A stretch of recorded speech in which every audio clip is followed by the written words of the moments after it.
ഇതൊരു കഥയല്ല, ഇതൊരു അനുഭവമാണ്. നേരിട്ട് കണ്ട കേട്ട അനുഭവമാണ് ഞാൻ നിങ്ങളോട് വിവരിക്കുന്നത്. 1985-90 കാലയളവിൽ അരുണാചൽ പ്രദേശിൽ ക്രിസ്ത്യാനികളില്ലായിരുന്നു. ഉണ്ടെങ്കിൽ തന്നെ കേരളത്തിൽ നിന്ന് പോയ കുറേ ക്രിസ്ത്യാനികൾ മാത്രം.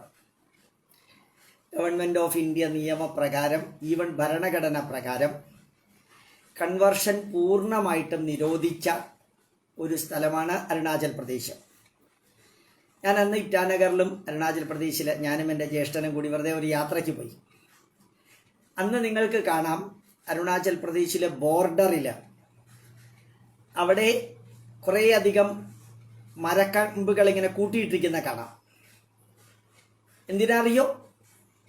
ഈ ബോർഡറിലിരിക്കുന്നവർക്ക് പൈസ കൊടുത്തിട്ട് ഈ മരക്കമ്പുകൾ അരുണാചൽ പ്രദേശിലേക്ക് കയറ്റിക്കൊണ്ടുപോകും. എന്നിട്ട് 2 കമ്പുകൾ ഇങ്ങനെ വെച്ച് കുരിശാക്കി ഒരു ആണി തറച്ച് അവിടെ കുഴിച്ചിടും. ഭാരതത്തിലെ മറ്റ് സംസ്ഥാനങ്ങളിലുള്ളവർക്ക് അരുണാചൽ പ്രദേശിൽ ലാൻഡ് വാങ്ങിക്കാൻ പ്രൊവിഷൻ ഇല്ല. അവിടെയുള്ളവർക്കാണ്. അവർക്ക് ആർക്കും അറിഞ്ഞൂടെ എത്ര ലാൻഡ് ഉണ്ട്, ആരുടെ ലാൻഡാണ്, ഗവൺമെൻറ് ലാൻഡാണോ വ്യക്തിയുടെ ലാൻഡാണോ, ആർക്കും ഒരു പിടുത്തവും ഇല്ല. അപ്പോൾ എവിടെ വേണമെങ്കിലും ഇങ്ങനെ മലയാളികൾ പട്ടിക അടിച്ച് മരക്കമ്പുകൾ അടിച്ച് കുരിശാക്കി ഒരു മാലയോ പൂവോ ചുവട്ടിലിട്ടേക്കും. അപ്പോൾ അവിടെയുള്ളവർ തൊടില്ല. കാരണം എന്തോ പവിത്രമായിട്ടുള്ള സാധനമാണെന്ന് വിചാരിച്ചിട്ട് അങ്ങനെ എവിടെയൊക്കെ സാധിക്കുമോ അവിടെയൊക്കെ കേരളത്തിലെ ക്രിസ്ത്യാനികൾ അരുണാചൽ പ്രദേശിൽ പോയിട്ട് അത് ചെയ്തിരുന്നു. ഈ ബോർഡറിലുള്ളവർക്ക് പൈസ കൊടുത്തിട്ടാണ് ഇന്ത്യയുടെ തന്നെയാണെങ്കിലും അകത്ത് പോകുന്നത്. അല്ലെങ്കിൽ വേറെ സ്പെഷ്യൽ പെർമിഷൻ വേണം അരുണാചൽ പ്രദേശിലേക്ക് പോകാൻ. എല്ലാവർക്കും പോകാൻ സാധിക്കില്ല. അങ്ങനെ തീരെ 8.5-9 ലക്ഷം ജനസംഖ്യയാണ് അരുണാചൽ പ്രദേശിലുള്ളത്. ഇപ്പോൾ ഏതാണ്ട് 10, 11, 12 ആയി കാണും. അതിൽ 99% ഒരു പ്രത്യേക വിഭാഗത്തിൽപ്പെട്ടതാണ്. ഡോണോ പൗളോ എന്ന് പറഞ്ഞ് സൂര്യനെയും ചന്ദ്രനെയും മാത്രം ആരാധിക്കുന്നവർ, നമ്മുടെ ബുദ്ധമതത്തിൻ്റെ അടുത്ത് വരുന്ന, ഏത് ഹിന്ദുധർമ്മത്തിൻ്റെ തന്നെ ഭാഗമാണെങ്കിലും സൂര്യചന്ദ്രന്മാരെ മാത്രം ആരാധിക്കുന്ന വൈദിക ആരാധനയിൽ ജീവിക്കുന്നവരാണ് അവിടെയുള്ളത്. വളരെ രസകരമായിട്ടുള്ള വസ്തുതയാണ്. അവിടെ ആ സമയത്ത് നമ്മുടെ വിവേകാനന്ദ റോക്ക് മെമ്മോറിയൽ, നിങ്ങൾക്ക് എത്ര പേർക്ക് അറിയാമെന്ന് എനിക്ക് അറിഞ്ഞൂടാ, 100% വിവേകാനന്ദ കേന്ദ്രവും വിവേകാനന്ദ റോക്ക് മെമ്മോറിയലും RSSന്റെ കീഴിൽ പ്രവർത്തിക്കുന്നതാണ്. ഡോക്ടർ ലക്ഷ്മി കുമാരി ആയിരുന്നു കഴിഞ്ഞതിൻ്റെ മുമ്പിലത്തെ പ്രാവശ്യത്തെ അവിടുത്തെ പ്രസിഡന്റ്. പിന്നീട് പരമേശ്വർജി ആജീവനാന്ത പ്രസിഡന്റായി മാറി. ആൻഡമാൻ നിക്കോബാറിലും അതുപോലെ തമിഴ്നാട്ടിലും പിന്നെ അരുണാചൽ പ്രദേശിൽ ഏതാണ്ട് പൂർണ്ണമായും തന്നെ വിവേകാനന്ദ കേന്ദ്ര വിദ്യാലയമാണ് ഉണ്ടായിരുന്നത്, VKV വിദ്യാലയ. അവിടെ ഉത്സർഗ സമാരോഹിന് ഞാൻ എപ്പോഴും പോകാറുണ്ടായിരുന്നു. ഒരു 3-4 വർഷം ഞാൻ പോയിട്ടുണ്ട്. ഒരു മാസം തന്നെ ഫെബ്രുവരി മാസത്തിൽ സ്കൂൾ കുട്ടികളുടെ ക്യാമ്പുകൾ ഉണ്ടാവും. അവിടെ നല്ല രസമായിട്ടുള്ളൊരു അന്തരീക്ഷമാണ്. അപ്പോൾ നേരിട്ടുള്ള അനുഭവമാണ്. അവിടെ മതപരിവർത്തനം അനുവദനീയമല്ല. എങ്കിലും ഒരു കണ്ടീഷൻ ഉണ്ട്. ഭാരതം എന്ന രാഷ്ട്രമായതുകൊണ്ട് ആരെങ്കിലും മതപരിവർത്തനം നടത്താൻ ക്രിസ്തുമതത്തിലേക്ക് പോകണം. ഇന്ത്യ ചൈന ബോർഡറിലുള്ള ഒരു സംസ്ഥാനമായത് കാരണം വളരെയധികം പ്രിക്കോഷണറി മെഷേഴ്സ് എടുത്തിട്ടുണ്ട്. കാരണം അരുണാചൽ പ്രദേശ് ചൈനയുടെയാണ് എന്ന് വാദിച്ചുകൊണ്ടിരിക്കുന്ന ഒരു കാലവും കൂടിയാണ്. ഇപ്പോഴും അന്നും എന്നും. ഇൻഫാക്റ്റ് ഇന്ത്യ ചൈന യുദ്ധത്തിൽ 162 കിലോമീറ്റർ അവർ അടിച്ചു കയറി ഒരു സ്തംഭം സ്ഥാപിച്ച് പിന്നെ അവർ തിരിച്ചു പോവുകയാണ് ചെയ്തത്. ചൈനയിലെ ദാരിദ്ര്യം കൊണ്ട് അവർ തിരിച്ചു പോയി. പട്ടിണി കിടന്ന് കുറേ എണ്ണം പോകുന്ന വഴിക്ക് ചത്തും പോയിട്ടുണ്ട്. അത് കാരണം അരുണാചൽ പ്രദേശിലെ മതപരിവർത്തനം ശക്തമായിട്ട് തടഞ്ഞിരിക്കുന്നതാണ്. അപ്പോൾ ഇനി അഥവാ ആർക്കെങ്കിലും മതപരിവർത്തനം നടത്തണമെങ്കിൽ ഒരു കണ്ടീഷൻ ഉണ്ട്. ആ മതപരിവർത്തനം നടത്തി എന്ന് പറഞ്ഞ് ഒപ്പ് ഇട്ട് ഫുൾ ഡീറ്റെയിൽ കൊടുത്ത് കളക്ടറുടെ അപ്രൂവൽ വാങ്ങിക്കണം. ഒരാഴ്ചക്കകം കളക്ടറെ അറിയിച്ച് അപ്രൂവൽ വാങ്ങിച്ചിരിക്കണം. ഇതാണ് നിയമം. യഥാർത്ഥത്തിൽ സോണിയാഗാന്ധി നീട്ടി വലിച്ചു പറയുന്നില്ല, പണ്ട് ഇത് പറഞ്ഞിട്ടുണ്ട്. സോണിയാഗാന്ധി എന്താ ചെയ്തറിയാമോ? ഒരൊറ്റ മനുഷ്യൻ അറിയാതെ ആ ഒരാഴ്ച എന്നുള്ള സമയം മാത്രം മാറ്റി. ബാക്കിയെല്ലാം അതേപോലെ തന്നെ ഉണ്ട്. ആരെങ്കിലും മതപരിവർത്തനം നടത്തണമെങ്കിൽ കളക്ടറുടെ അപ്രൂവൽ വാങ്ങിക്കണം. ഒരാഴ്ചക്കകം എന്നുള്ളത് മാറ്റി. ആ റോമൻ ക്രിസ്ത്യൻ ടെക്നിക്കാണ് സോണിയാഗാന്ധിയുടെ നേരിട്ട് നേതൃത്വത്തിൽ അത് ഇംപ്ലിമെന്റ് ചെയ്തത്. ഭരിക്കുന്നത് പ്രധാനമന്ത്രിമാർ വേറെയാണെങ്കിലും ഏതായാലും അരുണാചൽ പ്രദേശിൽ അസാധാരണമായ വിധത്തിൽ കൺവേർഷൻ നടക്കുന്നതായി. കേരളത്തിലെ ബിഷപ്പുമാർ എല്ലാ വിഭാഗത്തിലുള്ള ക്രിസ്ത്യാനികൾക്കും ഇപ്പോൾ അവിടെയുണ്ട്. വളരെ കൂളായിട്ട് വീടുകളിൽ ചെന്നിട്ട് ഭർത്താവിനെ കൺവെർട്ട് ചെയ്യും, അല്ലെങ്കിൽ ഭാര്യയെ കൺവെർട്ട് ചെയ്യും. ഭർത്താവ് വീട്ടിലില്ലാ സമയത്ത് ഭാര്യയെ കൺവെർട്ട് ചെയ്യും. അവരെ പള്ളിയിലേക്ക് കൊണ്ടുപോകും, അവർക്ക് ഭയങ്കരമായിട്ടുള്ള സ്വീകരണമൊക്കെ കൊടുക്കും. പിന്നെ ഭാര്യയും ഭർത്താവും തമ്മിൽ അടിയാണ്. അതുപോലെ തന്നെ ഈ അവിടെയുള്ള കൺവേർഷൻ ഒരു 8 ലക്ഷത്തിൽ ഒരു 5 ലക്ഷത്തിനെ കൺവെർട്ട് ചെയ്തു. ഇത് ഞാൻ പറയുമ്പോൾ ഭയങ്കര വർഗീയതയാണ് കേട്ടോ. നമ്മളിത് പോയാൽ കാണാൻ സാധിക്കും. അവിടെ പള്ളികൾ, ഏതെങ്കിലും ഹിന്ദുവിന്റെ അമ്പലം, ഡോണോ പോളോ അമ്പലങ്ങൾ ഉണ്ടെങ്കിൽ അവിടെ എഴുതി വെക്കും ശിവ കിൽസ് ജീസസ് സേവ്സ് എന്ന് എഴുതി വെക്കും. ഇവർ തന്നെ എഴുതി വെക്കുന്നത്. അതുപോലെ തന്നെ കുറെ ഫണ്ടുകൾ അവിടെയുള്ളവർക്ക് വരുന്നുണ്ട്, ഈ ക്രിസ്ത്യൻ ഫണ്ടുകൾ. ഇപ്പോൾ കുറെ റെസ്ട്രിക്ഷൻ ഉണ്ടെന്ന് തോന്നുന്നു BJP വന്നതിന് ശേഷം. അതുകൂടാതെ വളരെ രസകരമായിട്ടുള്ള വസ്തുത എന്താണെന്ന് വെച്ച് കഴിഞ്ഞാൽ, ആരെങ്കിലും ഹിന്ദുക്കള് RSSകാര് ഏതെങ്കിലും ഗ്രാമത്തിൽ ചെന്ന് കൺവേർഷൻ തടയാൻ പോവുകയാണെങ്കിൽ അച്ഛൻ വളരെ മുകളില് ഉയർന്ന സ്ഥലത്ത് വീട് വെച്ച് താമസിക്കുന്നുണ്ടാവും. അവിടുത്തെ അച്ഛൻ അയാൾ ശ്രദ്ധിക്കുന്നുണ്ടാവും. ആരെങ്കിലും വന്നാൽ, നമ്മളെങ്ങാനും വല്ല ഗ്രാമത്തിലേക്ക് പോയാൽ അപ്പം അന്വേഷണം വരും, ആരാണ് വന്നത്, ആരാണ് കൊണ്ടുവന്നത്.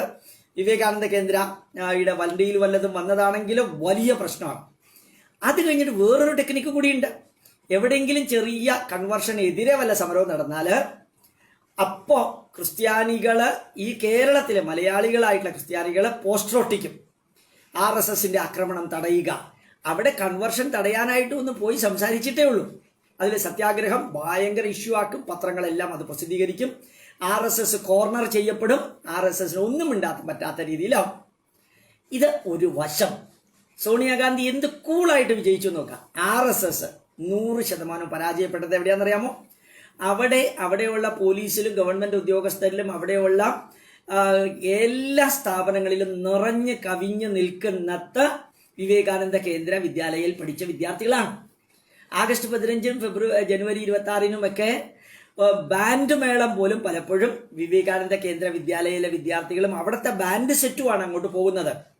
വിവേകാനന്ദ കേന്ദ്ര വിദ്യാലയം ഇല്ലാതെ അരുണാചൽ പ്രദേശിലെ ഒരു ഗവൺമെന്റ് ഫംഗ്ഷനും നടക്കില്ല. പല ഗവൺമെന്റ് ഫംഗ്ഷനുകളും നടക്കുന്നത് വിവേകാനന്ദ കേന്ദ്ര വിദ്യാലയയിലാണ്. അത്രയും സ്വാധീനം അവിടുത്തെ ജനങ്ങളുമായിട്ട് ഉണ്ടായിട്ടും ഹിന്ദു ധർമ്മത്തെക്കുറിച്ച് ഒരു വരി പോലും RSSകാർ ഇവരെ പഠിപ്പിച്ചില്ല. ഇവർ ഡോണോ പൗലോ സൂര്യചന്ദ്രന്മാരെ ആരാധിക്കുന്നവരാണ്. അവരുടെ സംസ്കാരം അതേപോലെ ഇരുന്നോട്ടെ, ഒന്നും മാറ്റണ്ട, അത് അതേപോലെ ഇരുന്നോട്ടെ, അവരുടെ സംസ്കാരം തന്നെത്താനെ വളർന്നോട്ടെ. അങ്ങനെ മതേതരത്വത്തിന്റെ പരമകാഷ്ഠയില് ഈ വിദ്യാലയങ്ങളിൽ പഠിക്കുന്ന 10,25,000 30,000 വിദ്യാർത്ഥികളിൽ ഒരെണ്ണത്തിന് പോലും ഹിന്ദു ധർമ്മം പഠിപ്പിച്ചില്ല. കാരണം അവരുടെ സംസ്കാരം വേറെ, അവരുടെ പാട്ട് വേറെ, അവരുടെ ഡാൻസ് വേറെ. നല്ല പാട്ടാണ്, നല്ല പാട്ടുകൾ, നല്ല ഡാൻസ്, നല്ല ബ്യൂട്ടിഫുൾ ആയിട്ടുള്ള കുട്ടികള്, നല്ല ആരോഗ്യം ചുറുചുറുക്കുള്ളവരെ കണ്ടു കഴിഞ്ഞാൽ ഒരു ചൈനീസ് ലുക്ക് ഉണ്ടെന്ന് മാത്രമേ ഉള്ളൂ. പക്ഷേ ഹിന്ദു ധർമ്മം പഠിപ്പിക്കാതെ, ഇത് ഞാൻ മനസ്സിലാക്കുന്നത്, ഞാൻ കുറച്ച് കഴിഞ്ഞിട്ട് പറയാം, പെട്ടെന്ന് തീർന്നു. അവരെന്ത് ചെയ്തു? ഈ കുരിശ് വന്നു ഒരാഴ്ചക്കുള്ളില് മതപരിവർത്തനം ചെയ്തവർ അറിയിക്കണം എന്നുള്ളതിൽ ഒരാഴ്ച മാറ്റി അങ്ങ് കയറി മതപരിവർത്തനം ചെയ്തു. ഈ കുട്ടികളുടെ വീടുകൾ മുഴുവനും ഒന്നില്ലെങ്കിൽ അമ്മയെ അല്ലെങ്കിൽ അച്ഛനെ അല്ലെങ്കിൽ കുട്ടികളെ ക്രിസ്ത്യാനികളായിട്ട് കൺവേർട്ട് ചെയ്തു. ഒരു 1.5 വർഷം കൊണ്ട് പകുതി ജനസംഖ്യയെ അവർക്ക് കൺവേർട്ട് ചെയ്യാൻ സാധിച്ചു. കാരണം അവിടെയുള്ള വ്യക്തികൾ നിഷ്കളങ്കരാ, അവർക്കൊന്നും പറഞ്ഞുകൂടാ. അവർക്കുള്ള ആകെ ദൈവം സൂര്യോ ചന്ദ്രനാണ്. സൂര്യനും ഇല്ല ചന്ദ്രനും ഇല്ല, അതെങ്ങനെയാണ് ദൈവം ആവുന്നതെന്ന് ചോദിച്ചോടുകൂടി അവർക്ക് കൺഫ്യൂഷനായി. പിന്നെ നിങ്ങളുടെ പാപികൾ, നിങ്ങൾ പാപികളാണ്, നിങ്ങളുടെ പാപത്തിന് വേണ്ടിയാണ് എന്നും പറഞ്ഞ് അവര് അങ്ങ് കൺവേർട്ട് ചെയ്തു. ആരുടെ വീട്ടിൽ ആര് മരിച്ചാലും മരിച്ച ശവം അടക്കുന്ന ദിവസം വൈകുന്നേരം കുരിശു കൊണ്ട് വെച്ചിട്ട് ഇവർ പ്രാർത്ഥിക്കാൻ തുടങ്ങും. അവർ വേണ്ടാന്ന് പറഞ്ഞാലും സമ്മതിക്കില്ല. കാരണം ഞങ്ങളൊരു പുണ്യകർമ്മമല്ലേ ചെയ്തത്, ഈ മരിച്ച ആത്മാവ് നിങ്ങളുടെ ഭൂതപ്രേത പിശാചുക്കളായിട്ട് നിങ്ങളെ ഉപദ്രവിക്കാതിരിക്കാൻ ഞങ്ങൾ പ്രാർത്ഥിക്കുകയാണ്. ഒന്നും പറയാൻ നിവൃത്തിയില്ല. RSSകാർക്ക് ഒന്നും പറയാൻ നിവൃത്തിയില്ല. RSSകാർക്ക് അവിടെ ചെന്നിട്ട് എന്തെങ്കിലും പറഞ്ഞു കഴിഞ്ഞാൽ ഒരു വിഭാഗം ക്രിസ്ത്യാനികൾ അതിനെ എതിർക്കും, RSS ഒറ്റപ്പെടും, വീട്ടുകാരും കുരിശിന്റെ കൂട്ടത്തിൽ നിൽക്കേണ്ട ഗതികേട് വരും. ഒരു കുട്ടിയെ പഠിപ്പിച്ചിട്ടില്ല, അവരുടെ രക്ഷാകർത്താക്കളെ പഠിച്ചിട്ടില്ല. അവർ സൂര്യചന്ദ്രന്മാരെ ആരാധിച്ചിരുന്നോട്ടെ എന്ന് പറഞ്ഞിരുന്നു. ലാസ്റ്റ് ഞാൻ പോയപ്പോൾ, ഒരു 7 വർഷം മുമ്പാണ് പോയപ്പോൾ പല ക്ലാസ്സുകളിലും കരിമ്പച്ചയ്ക്ക് ഈ ക്രിസ്ത്യാനികളുടെ കൺവേർഷനെ കുറിച്ചും യേശു ക്രിസ്തുവിനെ കുരിശില് തറച്ചതിനെ കുറിച്ചും സ്വയം രക്ഷപ്പെടാൻ പറ്റാത്ത യേശു ക്രിസ്തു നിങ്ങളെ എങ്ങനെ രക്ഷിക്കും, മറ്റൊരാളുടെ ഭാര്യയിലാണ് ദൈവം, കന്യകയിലാണ് ഗർഭം ഉണ്ടാക്കിയത്, മറ്റൊരാളുടെ ഭാര്യയിൽ ഗർഭം ഉണ്ടാക്കി. പിന്നെ ബൈബിളിലെ കുറേ വരികൾ ഞാൻ കൂട്ടി ചെയ്തപ്പോഴത്തേക്കും എൻ്റെ കൂട്ടത്തിലിരുന്ന വിവേകാനന്ദ കേന്ദ്ര വിദ്യാലയയിലെ അധ്യാപകർ പറയുന്നുണ്ടായിരുന്നു, സത്യത്തിൽ ഇതാണ് ഇവിടെ വേണ്ടത്. ഈ സാറിപ്പോൾ പറഞ്ഞതാ വേണ്ടത്. കുട്ടികൾക്ക് കുറേശ്ശെ കൺഫ്യൂഷൻ ആവാൻ തുടങ്ങി. കാരണം ധാരാളം ക്രിസ്ത്യാനികളുണ്ട്. പക്ഷെ അവർക്ക് സത്യമാണെന്ന് മനസ്സിലായി തുടങ്ങി. പക്ഷേ ഇതാണ് വേണ്ടത് എന്ന് പറയാൻ വിവേകാനന്ദ കേന്ദ്ര വിദ്യാലയം തുടങ്ങിയിട്ട് 35-40 വർഷം ആ അവസരങ്ങൾ ഒന്നും ഉപയോഗിച്ചില്ല. അവരുടെ സംസ്കാരം അതേപോലെ ഇരുന്നോട്ടെ എന്ന് പറഞ്ഞ് അവരെ വിട്ടു. ഒന്ന് ആലോചിച്ചു. ഇനി നീട്ടി പറയാനുണ്ട്. ഞാനത് പറഞ്ഞു കഴിഞ്ഞപ്പോഴത്തേക്കും അതുമാതിരിയുള്ള കാര്യങ്ങൾ എല്ലാ സ്കൂളുകളിലും പറയണം, സൂചിപ്പിക്കണം എന്ന് എന്നോട് റിക്വസ്റ്റ് ചെയ്തു. സംഘത്തിൻ്റെ RSSന്റെ പ്രവർത്തകര് മറ്റെല്ലാം നിറഞ്ഞു കവിയുന്ന ഈ സമയത്ത് പോലും ഈ ക്രൈസ്തവ ജനത 70-80%. പിന്നെ ഒരു പ്രത്യേകത, ക്രിസ്ത്യാനിറ്റിയോട് അവർക്ക് വലിയ ബഹുമാനമൊന്നുമില്ല.